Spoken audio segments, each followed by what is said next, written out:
High friends, welcome to Sam's kitchen. Friends, आज आपण आहे ना भाजी न वापरता एक भाजी करणार आहोत. आता या सेंटेन्स आहे ना थोडंसं तुम्हाला कन्फ्युजन होईल बरं का. तर आज आपण करणार आहोत पारंपरिक पद्धतीची सांडग्याची भाजी. सांडग्याची भाजी करताना बऱ्याच वेळा काय होतं माहिती आहे का, की ती कोरडी होते, ओलसर राहत नाही आणि दुसरी गोष्ट म्हणजे आहे ना शिजायला सुद्धा बराच वेळ लागतो. ह्याच्यावरच एक आपण मार्ग काढलेला आहे आणि भरपूर टिप्स सहित आहे ना हा व्हिडिओ बनवलेला आहे. नक्की शेवटपर्यंत व्हिडिओ बघा. 3, 2, 1. सांडग्यांच्या भाजीसाठी आपण आहे ना इकडे आमटीची वाटी एक घेतली आहे.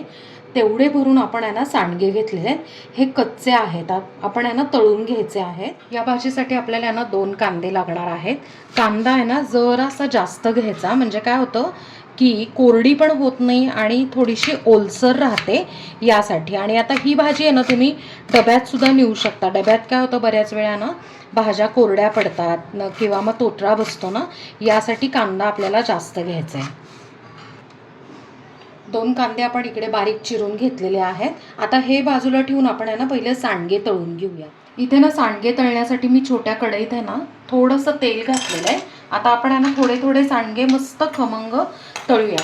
फ्रेंड्स, सांडगे आहे ना भाजण्यापेक्षा तळलेले आहे ना कधी पण छान खमंग असे लागतात आणि छान आतून पण एकदम मस्त तळले जातात.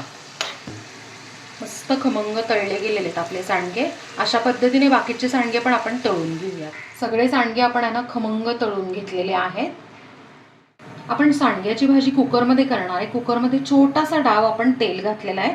त्यात आता अर्धा चमचा मोहरी तडतडली की पाव चमचा हिंग, हळद, 2 आमसुलं. बऱ्याच वेळा काय होतं की ना सांडग्याच्या भाजीमुळे बऱ्याच जणांना ॲसिडिटी होते ना, म्हणून आपण आहे ना 2च आमसुलं घातली. आता बारीक चिरलेला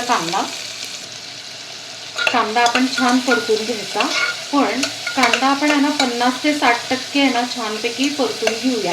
म्हणजे काय होतं ओलसर राहतं आणि भाजी आपली ना कोरडी पडत नाही ना, यासाठी आपल्याला 60-70% कांदा परतून घ्यायचा आहे. अगदी 2-3 मिनटंच लागतात कांदा असा छानपैकी परतून घ्यायला. हे बघा, ओलसर लगेचच आपला कांदा दिसतो आणि ट्रान्सपरंट दिसतोय. आता आपण गॅसची फ्लेम बारीक केलेली, काही मसाले टाकणार आहोत. पहिलं म्हणजे आहे ना चवीप्रमाणे मीठ. बरं, मीठ टाकताना आहे ना काळजी घ्यायची, थोडं कमी घालायचं. कारण होतं काय माहिती आहे का, की सांडग्यांमध्ये ना मीठ असतं म्हणून. टेस्ट बॅलन्स करण्यासाठी पाव चमचा गूळ, 1 चमचा लाल मिरची पावडर, 1.5 ते 2 चमचे आपला गोडा मसाला, तळलेले सांडगे. आता हे ना सगळं छानपैकी आपण परतून घेऊया.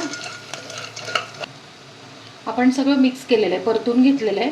आता रस्सा कन्सिस्टन्सी समजा अंगापुरता रस्सा, म्हणजे फक्त पोळी भाकरीसाठी ठेवायचा असेल तर सांडगे बुडेपर्यंत आपण पाणी घालायचं. आता ह्याच्यात मी ना जवळजवळ पाऊण ग्लास पाणी घातलेला आहे. जास्त रस्सा पाहिजे तर तुम्ही 1 ग्लासभर घातला तरीही चालेल. आता 2 मिनिटात आपण ह्याला उकळी काढून घेऊया. गॅसची फ्लेम आपण फुल ठेवलेली आहे. आता उकळी आल्यावर त्याला झाकण लावायचं आणि बरोबर फक्त 1 शिट्टी काढायची. जास्त शिट्ट्या केल्या तर ना ती डाळीचे जे सांडगे असतात ना ते विरघळतात. आपण आता 1 शिट्टी केलेली आहे, गॅस बंद केलाय आणि प्रेशर रिलीज होईपर्यंत एक 15 ते 20 मिनिटं थांबूया. प्रेशर रिलीज झालंय, आपण आता झाकण उघडून चेक करूया. हे बघा, मस्तपैकी आहे ना अंगापुरता परफेक्ट असा रस्सा झालेला आहे. हे बघा, आता आपण आहे ना सांडगा शिजला का चेक करूया.